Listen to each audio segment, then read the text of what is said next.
അതായത് മനസ്സിലാക്കുക, വീണ്ടും എലോൺ മസ്ക് ലോകത്തെ മുഴുവനും കയ്യിലങ്ങാക്കി.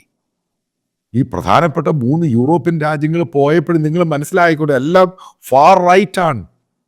ഒരു കാര്യം മനസ്സിലാക്കും, മറ്റുള്ള യൂറോപ്യൻ രാജ്യങ്ങൾ മുഴുവൻ അതിൻ്റെ പുറകിലങ്ങ് പോയി. അമേരിക്കയുടെ ട്രംപ് എഫിഷ്യൻസി ക്യാബിനറ്റിൽ എടുത്തിട്ടുണ്ട് പുള്ളി. അതിന് ലോകം മുഴുവൻ അയാളെ നോക്കി, ഇയാൾ എന്താണ് ചെയ്യുന്നത്, ഇയാൾ എന്താണ് പറയുന്നത്, അതനുസരിച്ച് ലോകം മുന്നോട്ട് പോകുന്നു. നിങ്ങൾ തിങ്ക് ചെയ്യാൻ പറ്റൂ. അപ്പോൾ വരാനുള്ള സമയം എന്താ ഉണ്ടാകാൻ പോകുന്നത്? ഇയാൾ പറയുന്നവരായിരിക്കും ലോകത്തിൻ്റെ പല ഭരണാധികാരികളും ഉണ്ടാകാൻ പോകുന്നത്. ഇപ്പം ചിലപ്പോൾ ഈ ഇലക്ഷൻ അവിടെ ജയിക്കത്തില്ല.